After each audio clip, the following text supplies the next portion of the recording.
complicated. Now the people mad. They don't offer me support. I don't give a fuck. I ain't going outside. They didn't know that I'm resilient. Niggas just like me.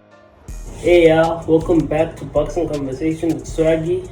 Today we are gonna be talking about the fight between Jerron Boots Ennis and Xander Zayas. It's happening on the 28th of this month, so we're just a few days away from the fight. I have to break down this fight, I really have to. Okay, let's get straight to it. Let's start with Xander Zayas. Xander Zayas is a very technical fighter, very tricky.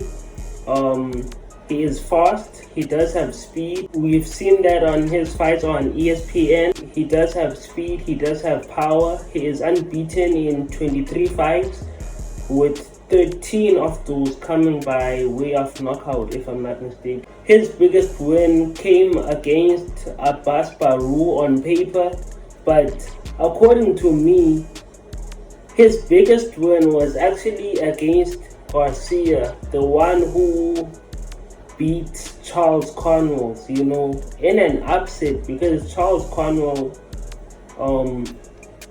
is a monster in there. He has actually stopped Patrick Day. He lost on points to Garcia. I just forgot his name, but I'm gonna put it up on the screen. Yeah, and Garcia won on points in impressive fashion. Please forgive me for the noise. That's the washing machine. You feel me? Washing my clothes. I just had to break down this fight, and the reason why I'm doing this at this time while it's kind of busy is because I might not have a chance. Anyways, yeah.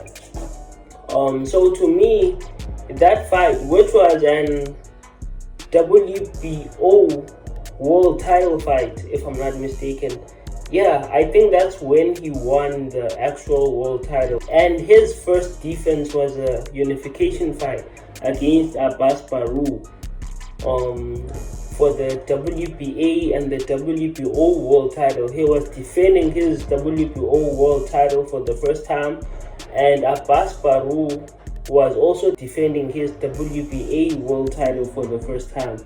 So they were unifying, and Xander Zayas won on points. In a very competitive fight. Abbas Baru is someone who likes coming forward, likes landing big punches, heavy blows. He likes throwing the overarm right, overarm left, but he's not as fast as Xander Zayas.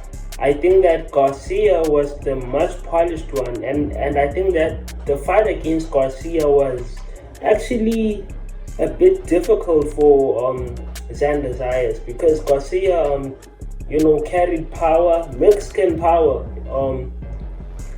and I feel like Xander Zayas was moving a lot in that fight. However, he did use his angles very well, So yeah, so I think that as of late, Xander Zayas has been outboxing people. I think that in as much as he's a power puncher, that power hasn't really transitioned in the elite level. As for Boots, he has stopped elite fighters like a Manchester Ennis. He has stopped elite fighters, great fighters. Boots has stopped even his last fight, Uisma Lima. Lima is actually the current IBO world champion, and Boots thought that the IBO world title was going to be on the line, but apparently it wasn't. The title that was on the line was the WBA interim world title. If y'all would look at Boots when his hand was getting raised, he had the WBA title on his waist. That's the interim title right there. They just had to give Boots a belt. They just didn't want it to be an IBO world title for whatever reason, but that's neither here nor there. Boots has stopped the likes of David Avanesian. He has beaten the likes of Karen Chukajazian, something like that. And I think his fights against Karen were the most hardest fights in his career. And in the year rematch, he actually said that he never wanted that fight, but he just had to take it, for whatever reason. I'm not going to get deep into detail. So Boots has been up against tougher opposition. In as much as us as the fans like to criticize his resume, I feel like he has a great resume, more than Xander Zayas. Like his resume is stacked. He has beaten Stanionis, Chris Van Yerten, who was, I think, is a former 2-time or 3-time IBO world champion. And he made it look easy. So yeah, as I was saying, like, he made the fight against Chris Van Yerten look easy. Heading into the fight with Xander Zayas, Boots is actually saying that it's gonna be 36-0 with 32 knockouts, if I'm not mistaken, because currently he has like 35 wins and 31 knockouts. I feel like he has 36 wins and 32 knockouts already, because he was gonna stop Chris Van Yerten, but unfortunately it was a clash of heads which led to the fight being ruled as a no contest. And Ennis has stated years ago, I think the fight was back in like 2019, he said that he thought Chris Van Yerten did that intentionally. I won't lie, I thought so too. I watched that fight. That's the fight that actually made me a fan of Jaron Boots Ennis. That's when I started to know him, and that's the fight that I watched and made me watch other fights even beforehand, and I just followed his career. Boots has beaten great names, but yes, I do agree to an extent that his resume is not that stacked, but it's much better than the one that Zayas has, because Boots also states by himself that if he fought the opposition that Xander Zayas fought against, people would criticize him, but I still feel like the win against Garcia Perez, if I'm not mistaken, for Xander Zayas was his best win, because Perez beat Charles Conwell, and I feel like if Xander Zayas fought against Charles Conwell and beat him, it would be a big win. It would be a statement win.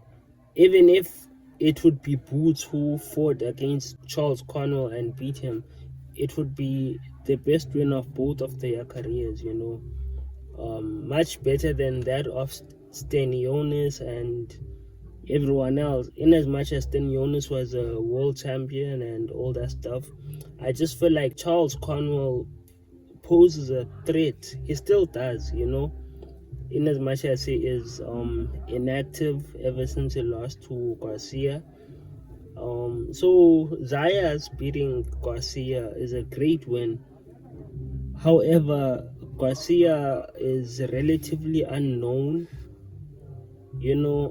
I feel like Charles Conwell is the fight that Xander Zayas would. I feel like a fight against Charles Conwell would have been a fight which would have made Xander Zayas much respected in the boxing public. I'm not even sure if he would have won that fight, but if that fight happened, it was gonna be a great fight, and it was gonna also test his chin, But then he fought Perez, and that was the best win of his career, So in this fight, I feel like Boots Ennis is obviously the favorite. He's a former 147-pound world champion. It is a welterweight bout, which is the 154-pound division, and I feel like Boots is gonna be undisputed in this division. I feel like after this fight, Boots should go straight to Sebastian Fondora and try to make that fight happen. And I I think he would win that fight. I think Boots is tricky. I feel like in as much as Fondora is tall, powerful, rangy, he has long hands, I think it's predictable. Yes, he is getting better after each and every fight, but I think it's very predictable. But the boxing world tends to doubt Boots Ennis. He was also supposed to fight against Virgil Ortiz, but Virgil Ortiz is having lawsuit issues with his promotional with a promotional company that he wants to get out of, Golden Boy.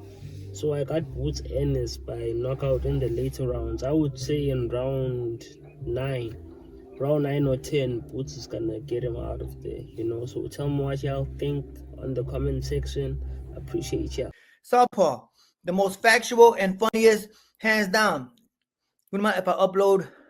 I wouldn't mind if you upload every second. All love, Southpaw TV. Thank you, Mr. Boxing Conversation with Swaggy. I like your channel too. You got a dope channel. I see your shit.